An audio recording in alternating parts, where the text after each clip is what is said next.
¿Listo? Bueno, vamos a repasar el domingo. El domingo estudiábamos Marcos, pero del Marcos capítulo 14, versículo 32 al 42, donde aprendíamos que Jesús, al vislumbrar y al ver su cercanía al Calvario, agonizaba en una oración sin precedentes en Getsemaní, solo con el propósito de mostrarnos su gran amor y el gran precio que costaría nuestra salvación. Un comentarista escribió hablando de este texto, diciendo: ningún hombre puede exponer correctamente un pasaje como este. Se trata de un tema más apropiado para ser meditado en oración con un corazón quebrantado, que para ser expresado en lenguaje humano. Y es así, porque ¿quién de nosotros puede expresar la agonía de otro? Ninguno. Ahora, ¿por qué Dios y es interesante porque Dios en este texto es como si corriera un poco el velo para poder vislumbrar lo que sucedería en el alma de nuestro Señor unas horas antes de una cruel muerte en la cruz? Pero recuerde que en Getsemaní Jesús solo estaba mirando qué iba a suceder. Hasta ahí no había todavía sufrimiento.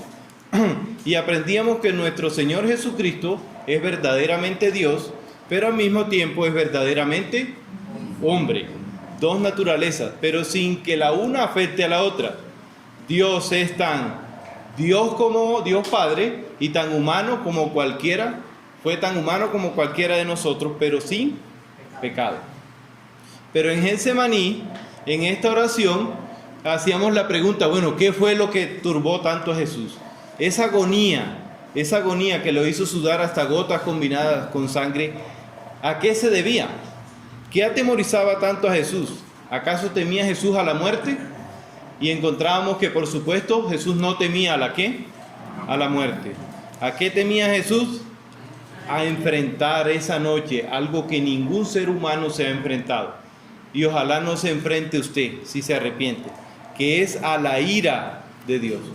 No fue la cercanía del sufrimiento físico de la cruz o de la muerte lo que llenó de espanto el alma humana de Jesús.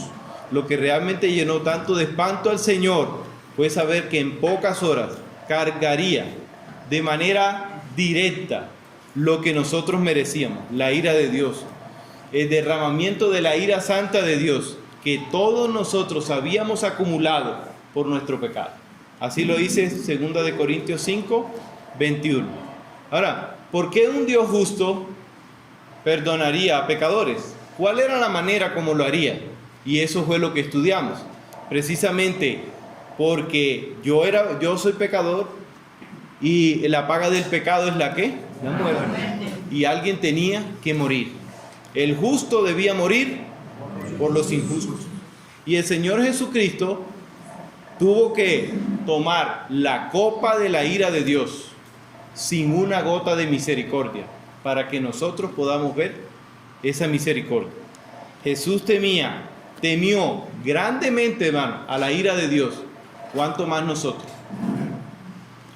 Pero en este texto la agonía solo era contemplada, solo era mirada desde lejos. Y hoy lo invito a escuchar esa agonía vivida en carne propia. Oremos. Señor, yo te doy gloria a ti, porque solo tú, oh Dios, te lo mereces, Señor. Y la verdad es que tu sufrimiento, Señor, no fue para nada merecido, era merecido por nosotros. Por eso hoy, Señor, oro para que tu gloria, Señor, sea expuesta en este texto y tu evangelio sea expuesto también. Las buenas nuevas, Señor, de que tú viniste a la tierra a salvar a vil pecador. Te lo suplicamos en el nombre de Jesús. Amén. Ahora sí, Marcos, vamos a leer de 33 a 41. Marcos 15, 33 al 41. Cuando vino la hora sexta, hubo tinieblas sobre la tierra hasta la hora novena. Y a la hora novena Jesús clamó a gran voz diciendo: Eloí, Eloí, lama sabactani, que traducido es: Dios mío, ¿por qué me has desamparado? Algunos de los que estaban allí decían al oírlo: Mirá, llama a Elías. Y Y corrió uno, y empapando una esponja de vinagre y poniéndola en la caña le dio a beber, diciendo: dejad, veamos si viene Elías a bajar. Mas Jesús, dando gran voz, expiró. Entonces el velo del templo se rasgó en dos, de arriba abajo. Y el centurión que estaba frente a él, viendo, después de clamar, había expirado así, dijo: verdaderamente este hombre era hijo de Dios. También había algunas mujeres mirando de lejos, entre los cuales estaba María Magdalena, María madre de Jacobo el menor, y de José y de Salomé, quienes cuando él estaba en Galilea, le seguían y le servían, y otras muchas que habían subido con él a Jerusalén. Dios bendiga su palabra. Miren, en este texto veremos que la ira de Dios fue derramada sobre su Hijo para dar salvación a sus hijos. La ira de Dios derramada sobre su Hijo para dar salvación a sus hijos. Y miren, después de haber sido arrestado en el huerto de Getsemaní, mucho antes del amanecer, Jesús fue llevado en medio de la oscuridad para ser juzgado en la casa del sumo sacerdote. Pero este juicio no tenía ningún sentido, porque ya Jesús había sido condenado por ellos. Y todos sabemos a qué. Buscaron testigos falsos, le injuriaron, no encontraron nada que poderlo acusar. Así que esto hacía de este juicio una completa formalidad, porque la sentencia ya estaba asumida.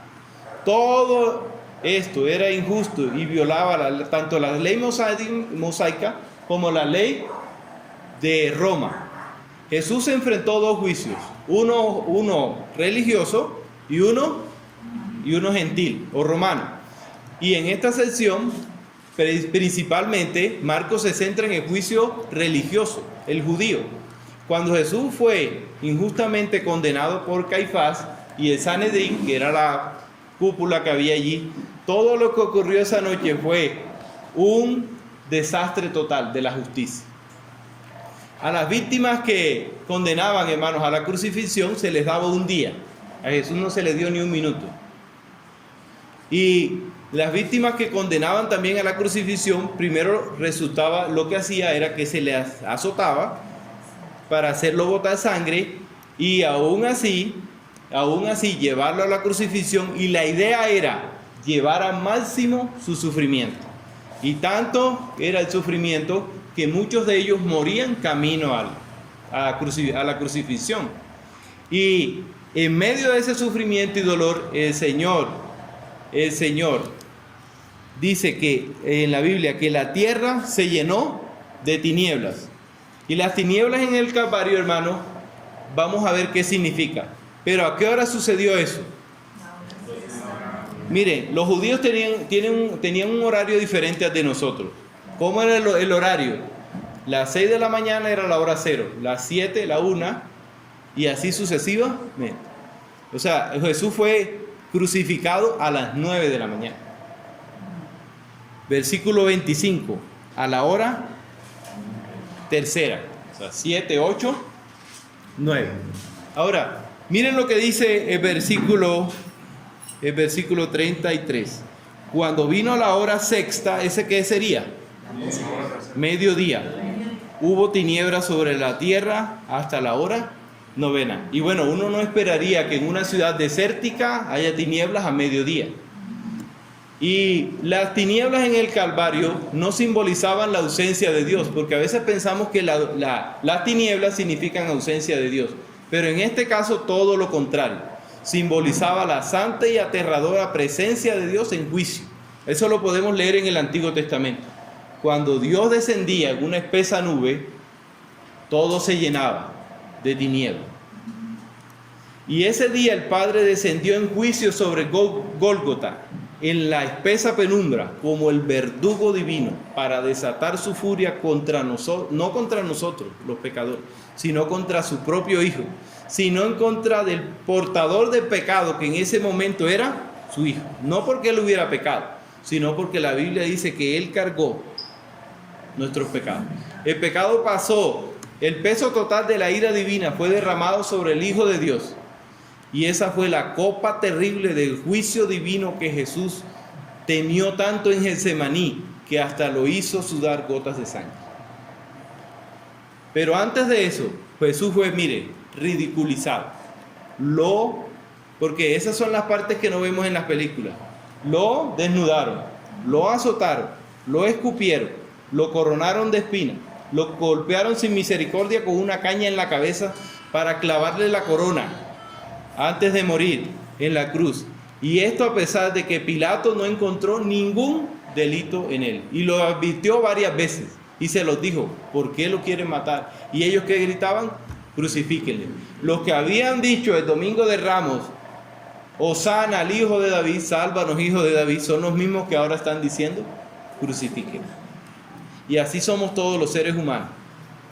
Un día gritamos, sálvame a alguien, y otro día lo queremos crucificar. Y comencemos nuestro primer punto de hoy. Un día de oscuridad. Y ahí está en versículo 33. Cuando vino la hora sexta, hubo tinieblas sobre toda la tierra, hasta la hora novena. Eso es lo que vamos a ver desde mediodía hasta las 3 de la ¿qué? De la tarde. Bueno, hoy ya pasó las 3 de la tarde. Y tal vez lo más difícil de entender aquí es cómo Dios, el Padre, permitió que eso le pasara a su Hijo. ¿Cómo pasó eso? Porque ese día, como vimos, las tinieblas representaban la presencia terrible de Dios allí. Pero miren, no estaba Dios allí ni para defenderlo, ni para matar a esos blasfemos que lo estaban escupiendo y golpeando, sino para juzgar en él nuestros pecados. Y debemos contemplar la cruz como lo dice la Biblia que es, en 2 de Corintios. Dice, 2 de Corintios 2:19 dice, Dios estaba en Cristo reconciliando al mundo consigo mismo. Y ese era el propósito de la cruz, reconciliar a Dios con el hombre. El Padre estaba allí obrando activamente nuestra reconciliación a través de la muerte de su Hijo. Recuerden, Romanos 6:23, la paga del pecado es la muerte. ¿Qué merecíamos todos nosotros? La muerte. Pero Dios decide que su Hijo va a tomar ese lugar. Ahora Jesús fue crucificado, miren, a la hora tercera, como les dije, es decir, a las 9 de la mañana, según la forma de que los judíos contaban las horas.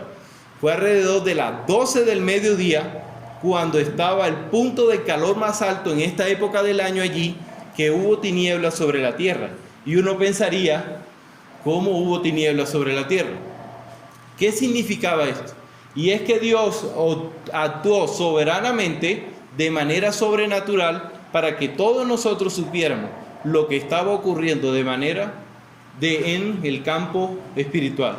El Señor Jesucristo daba su vida en la cruz. ¿Y qué es lo que Dios quería mostrar a través de esas tinieblas? Que el Padre descendió sobre Gólgota en la espesa penumbra como el verdugo para desatar su furia sobre toda su furia sobre su Hijo, furia que merecíamos todos nosotros, contra el portador de pecado, Jesucristo, como lo dice 2 de Corintios 5:21. Él se hizo por nosotros pecado. Y es por eso que Juan el Bautista cuando lo vio dijo, he aquí el Cordero de Dios que quita el pecado del mundo. Cristo fue a la cruz a ser sacrificado como un cordero bajo la ira de Dios. Y Él fue hecho pecado por nosotros. Él mismo llevó nuestros pecados en su cuerpo sobre la cruz. Esa es la esencia del Evangelio. Esa es la esencia del Evangelio. El Evangelio comienza con una mala noticia, y es que todos somos pecadores. Y si somos pecadores, no había manera que ningún ser humano pudiera pagar eso. Entonces, tenía que haber un sustituto, y ese sustituto se llamó Jesús. La única forma que nosotros podamos celebrar la Navidad es que esto se haya cumplido. Porque a veces festejamos con muchas ansias y esperamos con muchas ansias la Navidad, que era el nacimiento. Pero ese niño que nació tenía la marca de la muerte. Y la muerte que él no merecía. La muerte terrible de la cruz. Entonces, cuando esté en Navidad, recuerde que ese que nació también fue crucificado. Dios anunció que esto sucedería y mire, no lo anunció un día ni 2 días antes. 700 años antes de que esto ocurriera, lo profetizó el profeta Isaías. Vayamos a Isaías 53. Escúcheme, 700 años antes de que ocurriera esto, ya Dios lo había profetizado. Y es la mejor interpretación para poder entender esto. Miren, Isaías 53, vamos a leer los versículos 5 y 6. 53. Mas él herido fue por nuestras rebeliones, molido por nuestros pecados. El castigo de nuestra paz fue sobre él, y por su llaga fuimos nosotros curados. Todos nosotros, miren, nos descarriamos como ovejas, cada cual se apartó por su camino, mas Jehová cargó en él el pecado de todos nosotros. 700 años antes. ¿Quién de ustedes podría profetizar que un suceso 700 años antes? Solo es Dios quien puede hacer esto. Ahora, no fue por las iniquidades de él. ¿Por las iniquidades de quién debía morir Jesús? Por las de nosotros. Él era inocente, pero el justo debía morir por el injusto. Dios quiso quebrantarlo. Y miren lo que dice ahí mismo en Isaías 53:10. Con todo esto Jehová quiso quebrantarlo, sujetándolo a padecimiento. Cuando haya puesto mi vida en expiación por el pecado, verá linaje, vivirá por largos días, y la voluntad de Jehová será en su mano prosperar. 700 años antes, hermano. Esto parece increíble, pero es así. Y no solamente, y este no era el plan de Dios 700 años antes. Este era el plan de Dios antes de la fundación del mundo. Y eso fue lo que sucedió un viernes por la tarde. Cuando la tierra se cubrió de oscuridad, el Cordero de Dios fue inmolado, así como estaba escrito 700 años antes. Sufrió esas 3 horas el infierno eterno que tú y yo deberíamos sufrir. Y nos salvó. Cristo, nuestra Pascua, fue crucificado por nosotros. El justo debía morir por el injusto. Dios no estaba ausente en el Calvario, hermano. Ahí no. Cuando lean eso, entiendan que esa densa penumbra era Dios mismo haciendo justicia, juzgando y castigando el pecado en la cruz. Al mismo tiempo daba la más grande muestra de amor incomparable hacia aquellos que se han arrepentido de sus pecados para salvación. Nuestro Señor bebió la copa de la ira, la justicia de Dios en una gota de misericordia, para que nosotros podamos ver hoy esa misericordia. Creyentes, para que los creyentes, los que se han arrepentido, verdaderamente puedan ver esa misericordia. Pero todo no terminó allí. Y uno diría, bueno, a las 3 terminó todo, pero todavía faltaba lo peor. Todavía. Y si ustedes piensan que azotarlo, escupirlo, injuriarlo, la forma terrible, cargar la cruz a Gólgota, era algo terrible, el castigo físico no era lo terrible. Ahora en el versículo, vamos a regresar a Marcos, en Marcos 15:34, está lo que verdaderamente es terrible en este capítulo. Versículo 34, 15:34. Y a la hora 9, ¿cuántas horas entonces demoró Jesús en la cruz? 6. Voy a dar una clase de matemáticas. Jesús clamó a gran voz diciendo, Eloí, Eloí, lama sabactani, que traducido es, Dios mío, ¿por qué me has desamparado? Ya son las 3 de la tarde del viernes. El Señor llevaba 6 horas crucificado. Y en las últimas 3 horas ha venido experimentando todo el peso de la ira de Dios, desde la penumbra que baja el Señor, por nuestros pecados. Después de esa manifestación terrible, ahora Jesús lanza tal vez la porque aquí el castigo está llegando a su cúspide. Dios mío, ¿por qué me has abandonado? Con intensa agonía el Hijo de Dios experimentó lo que nunca antes había experimentado, lo que jamás había conocido él. ¿Y qué fue lo que experimentó? Que lo hizo gritar de esa manera. Porque cuando uno está crucificado, ese fue el último grito. Y la crucifixión tenía algo. Cuando la persona le clavaba los pies, hablar era casi imposible. Porque al respirar no podía respirar. No podía respirar porque ese era el propósito de ese clavo allí. Que muriera prácticamente asfixiado. Pero él pudo hablar. El abandono de su padre es la peor condena que él vivió.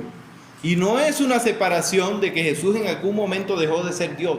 No, estamos hablando de su alma humana. Se separó de su Padre. Fue la separación de la amorosa comunión eterna que había conocido en el Padre desde la eternidad, lo que Jesús estaba enfrentando por la humanidad. Y ese es el peor castigo que un ser humano puede recibir, estar alejado de Dios.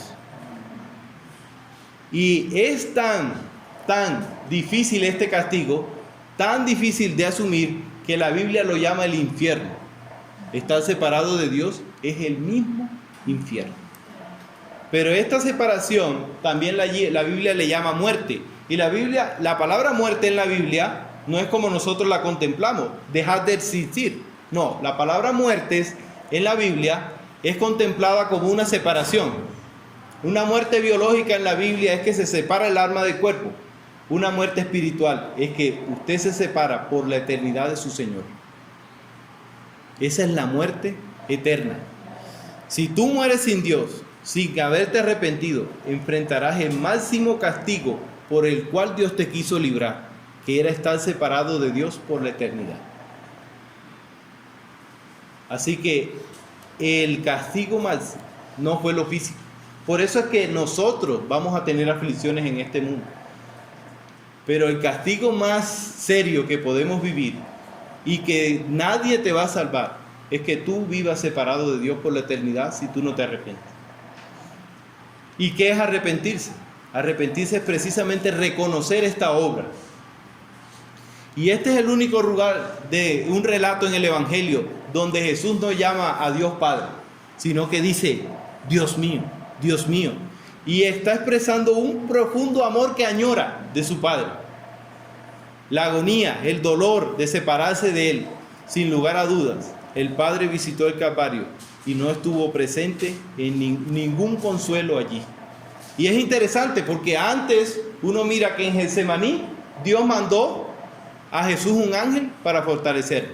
En la tentación mandó un ángel para servirlo. Pero aquí no le mandó a nadie. Esta copa se la tenía que beber hasta la última gota. Y esa es una descripción, hermano, del infierno, de la plena ira de Dios, donde la ira de Dios está por siempre presente, pero el consuelo, el amor y la misericordia están totalmente ausentes. En la cruz el Señor Jesús soportó la realidad del infierno que nosotros debíamos vivir, aunque fue por un instante. Y Jesús clamó a gran voz y agonizó solo con mirar esto. No sé qué deberíamos sentir nosotros. No sé qué deberíamos sentir, porque esto es algo serio. Y ese es el alto costo que Dios pagó por nuestra salvación. Solo Dios podía absorber su propia ira. Solo Dios podía pagar el pecado en la persona de su Hijo amado. Y ese es el tipo, hermano, de pasaje que ningún pecador jamás podrá explicar de una manera ni siquiera cercamente satisfactoria. Pues ese abandono que Jesús sufrió sobrepasa toda la capacidad del entendimiento humano. ¿Por qué lo hizo? ¿Por qué lo hizo? ¿Usted abandonaría a su hijo? Yo no lo haría. Y por pecadores, menos. Pero el mensaje es claro. El mensaje es claro en este texto. El peor enemigo que tú podías tener, Dios, que es el peor enemigo que tú puedes tener, quiere que tú te reconcilies con Él. Porque la Biblia dice que si tú no tienes a Dios, eres enemigo de Él. Amén. Enemigo. Y no hay términos medios. No es como decir, no, yo no. La Biblia dice que el que no vive conforme a la Escritura es un impío. ¿Y qué es un impío? Alguien que vive haciendo su voluntad, alguien que vive conforme a lo que él cree, y alguien que dice, yo creo en Dios, pero a mi manera. Ese es el impío. Porque ¿cómo le va a decir a usted al Creador de los cielos que usted cree en Él, pero a su manera? Es imposible. Y eso nos lleva a nuestro tercer punto. Un día culminado. Versículo 37. Mas Jesús, dando una gran voz, expiró. La palabra expiró ahí es muerte, separación. Ahí no es que expiró y suspiró, no. Ahí es una palabra que denota muerte. Ya el Señor había cumplido la obra que el Padre le encomendó. Soportó su ira, dio su vida en rescate por muchos. Así que Jesús, dando una gran voz, expiró. Y mire, ahí en los otros evangelios es que se arma la escena. Jesús también dijo, consumado es. Eso está en Juan. Y la palabra consumado es decir, he terminado. Yo he terminado lo que vine a hacer aquí a la tierra. E inclinándose, entregó su espíritu. Lucas nos añade que en ese momento clamando dijo, Padre, en tus manos encomiendo mi espíritu. Y es claro de que Jesús había terminado lo que había venido a cumplir. Y fue con la conciencia de que Él había terminado que entrega su espíritu. Eso significa de que la muerte de Jesús, Él muere por su propia voluntad. No es todo lo que nosotros a veces creemos. Y sí, era cruel, era difícil, pero Dios así lo permitió. Voluntariamente. Y así dice la Biblia, voluntariamente Él quiso llevarlo a quebranto. Y así dice Isaías. ¿Quién fue el que quiso quebrantarlo? Dios. Pero allí no termina todo. Y aquí es donde viene nuestro cuarto punto. Un camino abierto. Y miren lo que dice el versículo 38. Entonces el velo del templo se rasgó en dos, de arriba abajo. Los judíos tenían un templo. Y ese templo tenía varias partes: patio, lugar santo y lugar santísimo. Al lugar santísimo solo entraba el sacerdote una vez al año, y ese era el día de la expiación. Y miren cómo entraba. Se tenía que poner un traje, todo lo que Dios mandaba, y él tenía que tener unas campanitas aquí, y lo amarraban. ¿Y sabe por qué lo amarraban? Porque cuando entraba, él no podía llevar pecado. Él iba a ofrecer por el pueblo. Pero si él llevaba pecado, esas campanitas era para saber si estaba vivo o había muerto dentro. Y si no se escuchaban las campanitas, había que alarlo. Muerto. O sea, era algo bien serio. Pero ¿qué pasó? Esta cortina tan gruesa era de 10 metros por 10 centímetros de grueso. Y el historiador Claudio Josefo dijo textualmente, ni dos caballos amarrados de lado a lado podrían haber roto esa cortina. Pero ¿qué significaba esto? ¿Qué significaba esto? Que el templo quedó inoperante, porque esa cortina nos separaba a nosotros, era lo que separaba a nosotros de nuestro pecado y Dios. Y al rasgarse esa cortina de arriba abajo, el camino queda abierto. La pregunta es si usted va en ese camino. Si ese es el camino que usted quiere seguir. Pero en ese preciso momento que exhaló Jesús, hay una prueba increíble del amor de Dios. Porque ahí dice la Biblia, que allí había un centurión romano. Había un centurión romano. Y los centuriones romanos eran expertos en crucifixión. Y este hombre no era la primera vez que crucificaba a alguien. No era la primera vez que clavaba a alguien. ¿Y qué dice? El 39. Un centurión que estaba enfrente a él, viendo que después de clamar había dijo así dijo: verdaderamente este hombre era hijo de Dios. Este hombre estaba impactado por lo que había visto. Miren, Jesús había aguantado una avalancha de odio unos minutos atrás. La gente le dice, bájate. Imagínense uno agonizando y que le digan, bájese. Era terrible. Pero así lo ordenó el Señor. Y miren lo que dice Hebreos 10, 11 y 14. Hebreos capítulo 10, versículos 11 y 14. Porque como ya el templo quedó inoperante, ahora Jesús es el sumo sacerdote. Y dice, ciertamente todo sacerdote está día tras día ministrando y ofreciendo muchas veces los mismos sacrificios, que nunca pueden quitar pecados. Pero Cristo, habiendo ofrecido una vez para siempre un solo sacrificio por los pecados, se ha sentado a la diestra de Dios.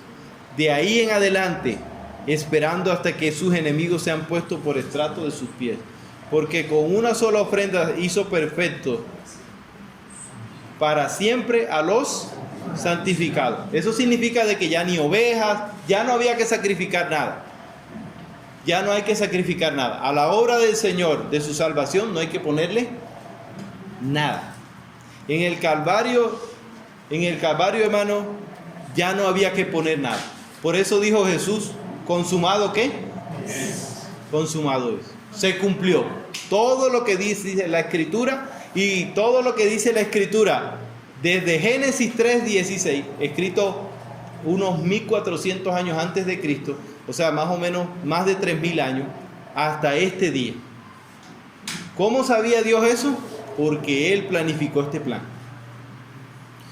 Y cuando uno lee que este hombre impío, malo, perverso, que crucificaba gente, dice, y verdaderamente este era hijo de Dios.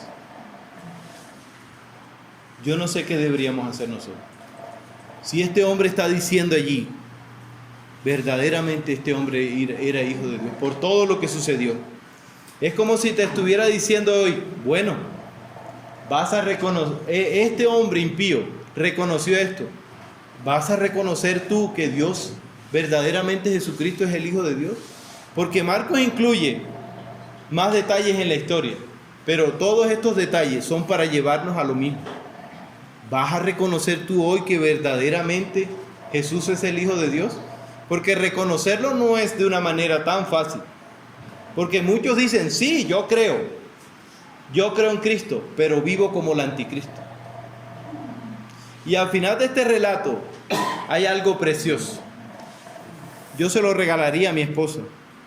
Dice que ahí estaban también algunas mujeres mirando de lejos, entre las cuales estaba María Magdalena, María, madre de Jacobo, el menor, y de José y Salomé, quienes cuando él estaba en Galilea le seguían y le servían, y otras muchas habían subido con él a Jerusalén. Todos sus discípulos lo abandonaron. Todos los que dijeron, yo voy a morir por ti. Pedro fue el primero que mire.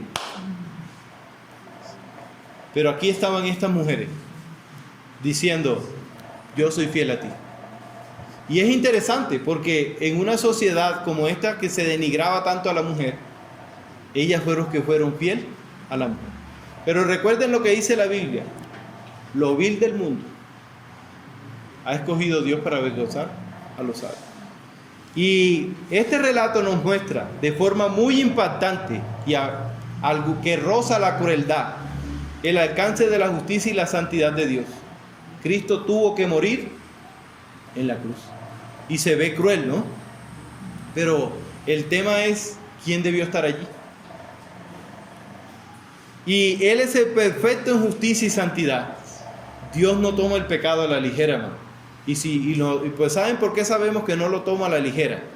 Mire toda la agonía que sufrió Jesús en la cruz. Este relato nos muestra también de una forma muy impactante la verdadera naturaleza del amor de Dios. Y es aquí cuando comprendemos, hermano, lo que dice Juan 3:16. Porque de tal manera amó Dios al mundo, que ha dado su Hijo unigénito, para que todo aquel que en Él cree no se pierda, mas tenga vida eterna. Allí es donde toma sentido este versículo. Y hoy, hermano, hemos aprendido que Dios derramó su ira sobre su Hijo para dar la salvación a sus hijos. En el capítulo 1 de Juan, más adelante, dice quién son sus hijos. Porque a veces nosotros decimos, todos somos hijos de Dios. Pero miren lo que dice el versículo 12 de Juan 1. Mas a todos los que le recibieron, a los que creen en su nombre, les dio la potestad de ser hechos hijos de Dios. Por implicación, sabemos que los que no creen y los que no creen no son hijos, ni los que le reciben son hijos de ¿qué? De Dios. Y por lo tanto, impíos, que quieren vivir su vida como ellos quieren, no como Dios quiere que se viva. Yo les puse un ejemplo la vez pasada. Imagínese usted diciéndole a su jefe que usted va a trabajar, pero como él quiere. Imagínese usted decirle a su jefe eso. Mire, yo voy a trabajar, pero como yo quiero. Para ver si va a durar 5 minutos en ese lugar. Ahora, imagínese usted diciéndole al Rey de los cielos, yo voy a creer en ti, pero como yo quiero. Imagínese usted decirle al Santo y Sublime, sí, yo voy a creerte, pero como a mi manera. Y toda esta imagen, toda esta crueldad, todas estas cosas, es para decirnos, arrepiéntete y deja de vivir una vida de impío. Y hoy, todo esto que nos dice el Señor, es para que volvamos a ese camino. La Semana Santa no tiene ningún sentido, este tema, si no nos lleva al arrepentimiento, si no nos lleva a la reflexión. Si esto pasara y usted volviera aquí la próxima Semana Santa a escuchar el mismo mensaje, esto no tiene ningún sentido. Que Dios nos ayude. Señor, yo te doy gracias, Señor, por tu sacrificio en la cruz. Te doy gracias, Señor, porque fue terriblemente cruel lo que te pasó. Así tú lo hayas planeado, Señor, es horroroso lo que pasó. Pero, Señor, todo esto nos abre el camino hacia la salvación. Y como dice tu palabra, Señor, a los que creen en tu nombre. Y ojalá, Señor, tú hoy le des la potestad a los que no se han arrepentido de ser hijos tuyos. Pero eso está en tu voluntad y nosotros reconocemos eso. Ayúdanos, Señor, a tener conciencia del gran sacrificio que tú hiciste y también a tener conciencia de que el más grande enemigo que pudiéramos tener ha venido y nos ha abierto los brazos de la reconciliación. Señor, ayúdanos, Señor, en el nombre de Jesús. Amén.